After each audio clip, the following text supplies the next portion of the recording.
అంటే అసలు వాళ్ళు ఆకలేసి అరిచారో నా కోసం అరిచారో కూడా అర్థం కాని సిచ్యువేషన్లో ఉన్నాను. ఫస్ట్ టైం మైక్ మన దాకా రావడం అంటే ఆల్మోస్ట్ తిరుపతి వెంకటేశ్వర స్వామిని చూసినంత ఆనందంగా ఉంది నాకు. సీరియస్, నేను జబర్దస్త్ స్టేజ్ మీదకి రావడానికి కూడా చాలా తక్కువ టైం పట్టింది, కానీ ఈరోజు ఈ స్టేజ్ మీదకి రావడానికి నిజంగా చాలా ఎక్కువ టైం పట్టింది. ఒక టైంలో ఇలా అందరూ మాట్లాడుకుంటూ పోతే ఆగస్టు 9th వచ్చేస్తుందేమో అని సందేహం కూడా వచ్చింది, చిన్న సందేహం కూడా వచ్చింది నాకు నిజంగా. అసలు బేసిక్గా ఈ ఈవెంట్కి నేను ఇంకా కొంచెం ముందే రావాలి. దారిలోనే ఈ ఈవెంట్ చూసుకుంటూ వస్తున్నా, ఈలోపు వాడెవడో సుమగారికి లవ్ యూ చెప్పాడు. మాదాపూర్ వెళ్ళాల్సిన వాడిని అటు మణికొండ వెళ్ళి తిరిగి మళ్ళీ రివర్స్ అయ్యి వచ్చారు. ఎందుకంటే రాజీవ్ కనకాల గారే ధైర్యం చేయరు సుమగారికి చెప్పడానికి, అలాంటిది అతను ధైర్యం చేశాడు. అది సీరియస్గా సాహసం అనే చెప్పాలి అది. ఓకే, ఈ సినిమా నువ్వా చాలు మళ్ళీ చెప్తావేంటి? ఓకే, ఈ సినిమాలో నేను చేయలేదు.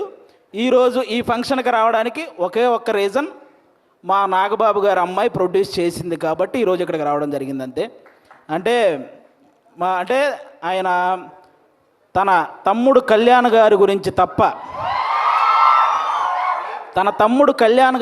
తప్ప తన గురించి ఏమాత్రం ఆలోచించుకోకుండా నిస్వార్థంగా పనిచేసి తన తమ్ముడు సక్సెస్లో ఆయన కూడా భాగమైన మా నాగబాబు గారు అమ్మాయి ప్రొడ్యూసర్గా చేశారు కాబట్టే ఈరోజు ఇక్కడికి రావడం జరిగింది.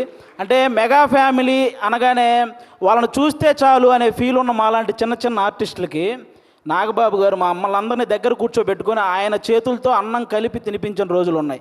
అలాంటి మా నాగబాబు గారు అమ్మాయి ప్రొడ్యూసర్గా చేసింది కాబట్టి ఈరోజు ఇక్కడికి రావడం జరిగింది. వాళ్ళ అన్నదమ్ముల గురించి ఎవరైనా తప్పుగా మాట్లాడితే ఆయన అడ్డుగా నిలబడి నన్నేమైనా అనండి కానీ నా అన్నదమ్ముల జోలికి మాత్రం రావద్దని ఒక గోడలాగా నిలబడి ఎప్పుడు వాళ్ళని కాపాడుకుంటూ వస్తున్న మా నాగబాబు గారు అమ్మాయి ప్రొడ్యూసర్గా చేసింది కాబట్టే ఈరోజు ఇక్కడికి రావడం జరిగింది. అంటే ఎప్పుడు అన్నయ్య మంచితనం, తమ్ముడు మంచితనం ఇవే మాట్లాడుకుంటూ ఉంటాం, కానీ వాళ్ళని మాకు ఇంత దగ్గరగా చేసిన మా నాగబాబు గారి మంచితనం కూడా మీ అందరికీ తెలియాలి, అందుకే ఈరోజు ఇది చెప్తున్నాను అనమాట. ఇంకా మీ అందరికీ తెలుసు, నిహారిక గారు ఇప్పుడు కాదు ఒక 10 years బ్యాక్ మీకు ఒక స్కిట్ చేశారు, డి వర్సెస్ జబర్దస్త్ అని. అందులో నాగబాబు గారి క్యారెక్టర్ చేశారు నిహారిక గారు. ఆ స్కిట్ నేనే రాశాను. ఫస్ట్ టైం ఒక టైమింగ్ అంటే ఎలా ఉండాలి, ఒక పంచ్ టైమింగ్ వేసేటప్పుడు ఆ మాడ్యులేషన్ ఎలా ఉండాలి, ఇవన్నీ కూడా నాకు ఒక రకంగా అలవాటైంది కూడా నిహారిక గారి టైమింగ్ చూసే. నాకు ఆ రోజు నేను స్కిట్ రాసినప్పుడు ఆ విధంగా నిహారిక గారు అప్పటి నుంచి నాకు పరిచయం అనమాట. అంటే నిహారిక గారు వాళ్ళ పెదనాన్నగారి లాగే కొత్త టాలెంట్ని ఎంకరేజ్ చేసే గుణం ఉంది, వాళ్ళ బాబాయ్ గారి లాగే అనుకున్నది సాధించే గుణం ఉంది, అలాగే వాళ్ళ నాన్నగారిలాగే ఎంత కష్టం వచ్చినా సరే నవ్వుతూ ముందుకెళ్ళే గుణం ఉంది. ఈ 3 కలిపి ఉంది కాబట్టి ఈరోజు ఇలాంటి సినిమా తీయగలిగింది. అంటే ఇంకో విషయం, వాళ్ళ బాబాయ్ గారిలాగే ట్రెండ్ ఫాలో అయ్యే టైప్ కాదు, ట్రెండ్ సెట్ చేసే టైప్. అందుకే 11 మంది హీరోలను పెట్టి ఒక సినిమా అంటే ఖచ్చితంగా ట్రెండ్ సెట్ చేసినట్టే, అవునా?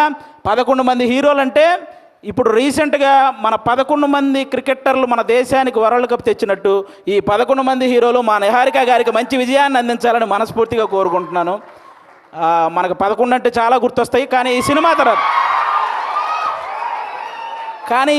తర్వాత 11 అంటే ఈ 11 మందే గుర్తొస్తారు. అదైతే నేను నమ్ముతున్నాను. కాబట్టి అంటే ప్రతి ఊర్లో ఒక కమిటీ ఉంటుంది, ఆ కమిటీలో కుర్రాళ్ళు ఉంటారు. బేసిక్గా సమస్యను క్రియేట్ చేసేది వాళ్ళే, సమస్యను సాల్వ్ చేసేది వాళ్ళే, అలాంటి కుర్రాళ్ళు అనమాట. అలా ప్రతి ఊర్లో ఉంటారు కాబట్టి ఈ కమిటీ కుర్రాళ్ళంతా మీరంతా ఒక్కసారి మీ ఊరోళ్ళందరికీ కూడా ఈ కమిటీ కుర్రాళ్ళు సినిమా చూపించాలని మనస్ఫూర్తిగా కోరుకుంటున్నాను. ఎందుకంటే ట్రైలర్ చూస్తే అర్థమవుతుంది, మీరందరూ ఈ సినిమా చూసినప్పుడు మేము కూడా ఇలా చేసేవాళ్ళం కదా అని గుర్తు చేసే క్యారెక్టర్లు ఉన్నాయి, మేము ఇలా ఎందుకు చేసాం అని ఆలోచింపజేసే క్యారెక్టర్లు ఉన్నాయి, ఇక నుంచి ఇలా చేద్దాం అని అనుసరించే క్యారెక్టర్లు కూడా ఉన్నాయి అనిపిస్తుంది ఈ సినిమాలో. కాబట్టి మీరందరూ కూడా ఈ కమిటీ కుర్రాళ్ళ సినిమా, మీ ఊర్లో ఉన్న కమిటీ కుర్రాళ్ళందరూ ప్రతి ఊరు వాళ్ళని తీసుకెళ్ళి ఈ సినిమా చూడాలని మనస్ఫూర్తిగా కోరుకుంటున్నాను. అలాగే ఈరోజు ఇక్కడికి ఈ సినిమాని ఆశీర్వదించడానికి వచ్చిన మన ముగ్గురు గెస్ట్ల హీరోలు, అంటే వాళ్ళు కథ నేను సెలెక్ట్ చేసుకోవటం కాదు, కథ నన్ను సెలెక్ట్ చేసుకోవాలి అని ఫీల్ అయ్యే 3 గెస్టులు ఇక్కడ ఉన్నారు మనకి. వాళ్ళ 3 వైవిధ్యమైన సినిమాలు చేస్తూ వస్తున్నారు. ఇక్కడ అడవిశేష్ గారు అయితే మామూలుగా ఎవరైనా సీట్లో కూర్చొని చూసే సినిమాలు ఈయన సీట్ ఎడ్జ్లో కూర్చొని చూసే సినిమాలు చేస్తుంటాడు. అంటే మొత్తం అన్ని ట్విస్టులు ఉంటాయి ఆయన ఏ సినిమా చేసినా. ఆయన ఇండస్ట్రీకి వచ్చినప్పుడు కొత్తలో ఆయన నేర్చుకుంది ఏంటంటే నా బాడీ లాంగ్వేజ్ ఎలాంటి సినిమాలు చేయకూడదో తెలుసుకున్నాడు ఫస్ట్ ఆయన. ఆ తర్వాత ఆయన చేసిన సినిమాలన్నీ ఎలాంటి ట్రెండ్ సృష్టించాయో మీ అందరికీ తెలుసు. అక్షానం కానీ, గూఢాచారి, ఎవరు, మేజర్, ఇలా చెప్పుకుంటూ పోతే అన్ని అంటే ఆయన సినిమాలకు ఒక సపరేట్ ఫ్యాన్ బేస్ ఉంది. ఇంకా మా సాయి ధర్మ తేజ్ గారు మామూలుగా ఎవరైనా పేరులో ఇంటి పేరు పెట్టుకుంటారు, కొంతమంది క్యాస్ట్ పేరు పెట్టుకుంటారు, కొంతమంది నాన్నగారి పేరు పెట్టుకుంటారు. కానీ ఫస్ట్ టైం పేరులో అమ్మగారి పేరు పెట్టుకొని ప్రతి ఒక్కరూ వాళ్ళ అమ్మని అంతలా గౌరవించాలి అని మనందరికీ ఒక సంకేతాన్ని ఇచ్చినటువంటి హీరో మన సాయి ధర్మ తేజ్ గారు. అంతేకాదు రీసెంట్గా ఒక ఓల్డ్ ఆర్టిస్ట్ మన పావలా శ్యామల గారు ఇబ్బందుల్లో ఉంటే ఆవిడకి 5 లక్షల సహాయం చేశారు మన సాయి ధర్మ తేజ్ గారు. అంటే సంపాదించే శక్తి దేవుడు అందరికీ ఇస్తాడు, కానీ సహాయం చేసే మనసు కొంతమందికే ఇస్తాడు. అందులో మన సాయి ధర్మ తేజ్ గారు కూడా ఉండడం నిజంగా మనందరి అదృష్టం. అంతేకాకుండా రీసెంట్గానే అంటే తండ్రికి కూతురికి కూడా తప్పుడు సంకేతాలు చూపిస్తూ చేసిన ఒక వీడియో మీద మొట్టమొదట స్పందించిన హీరో మన సాయి ధర్మ తేజ్. ఈరోజు సోషల్ మీడియాలో ఈ అమ్మల్ని తిట్టేవాళ్ళు, అక్కల్ని తిట్టేవాళ్ళు తగ్గుతూ వస్తున్నారంటే దానికి రీజన్ మన సాయి ధర్మ తేజ్ గారు తీసుకున్న ఆ రోజు డెసిషన్ అనమాట. అలా ఆ సాయి ధర్మ తేజ్ గారు కానీ ఇంకా మా వరుణ్ తేజ్ గారు, మా నాగబాబు గారు అబ్బాయి.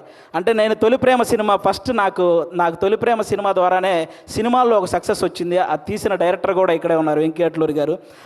అంటే ఆయన కూడా మెగా ఫ్యామిలీ నుంచి వచ్చిన ఒక హీరో అన్న గర్వం ఎక్కడా ఉండదు మా వరుణ్ తేజ్ గారికి.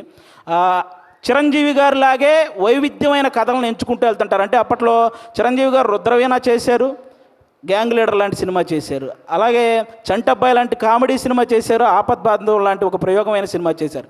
అలాగే మా వరుణ్ తేజ్ గారు కూడా తొలి ప్రేమ లాంటి లవర్ బాయ్ క్యారెక్టర్ చేశారు, ఫిదా లాంటి పక్కింటి అబ్బాయి లాంటి క్యారెక్టర్ చేశారు, అంతరిక్షం లాంటి ప్రయోగం చేశారు, గద్దలకొండ గణేష్ లాంటి మాసు చేశారు, F2 లాంటి ఫన్. అంటే ఒక డైరెక్టర్కి ఛాలెంజ్, నేను ఏదైనా చేయగలను, మీరు ఎలాంటి సబ్జెక్ట్తో వచ్చినా చేయగలను అనే హీరోగా మా వరుణ్ తేజ్ గారు తయారవుతున్నారు. కాబట్టి ఇలాంటి గెస్టులు ఈరోజు మన దగ్గరికి రావడం నిజంగా మీ సినిమాకి, అలాగే ముఖ్యంగా ఇక్కడ ఈరోజు ఎవరైతే కుర్రాళ్ళు ఉన్నారో మొత్తం, నేను బేసిక్గా ఇక్కడ ఎవరో కొత్త కుర్రాళ్ళు అన్నారు, కానీ వాళ్ళు స్టేజ్ మీద మాట్లాడింది, ట్రైలర్లో చేసింది చూస్తే ఈ ముందున్న వాళ్ళందరూ కొత్త కుర్రాళ్ళు అనిపించింది నాకు. అలా మాట్లాడుతున్నారనమాట. కానీ అస్సలు సినిమా ఎక్స్పీరియన్స్ లేని ఈ టాలెంటెడ్ కుర్రాళ్ళకి సినిమా మాత్రమే ఎక్స్పీరియన్స్ ఉన్న సాయి కుమార్ గారితో కలిసి చేయటం మీ అందరూ అదృష్టం నిజంగా. కాబట్టి మీ అందరికీ once again all the best. August 9 తర్వాత ఖచ్చితంగా ఈ సినిమాకి సక్సెస్ మీట్ ఉంటుందని నేను మనస్ఫూర్తిగా కోరుకుంటున్నాను. వన్స్ అగైన్ నిహారిక గారికి కూడా ఆల్ ద బెస్ట్ అండి. థ్యాంక్ యూ ఆది గారు. నెక్స్ట్ మీటింగ్కి మైక్ పట్టుకెళ్తున్నారా?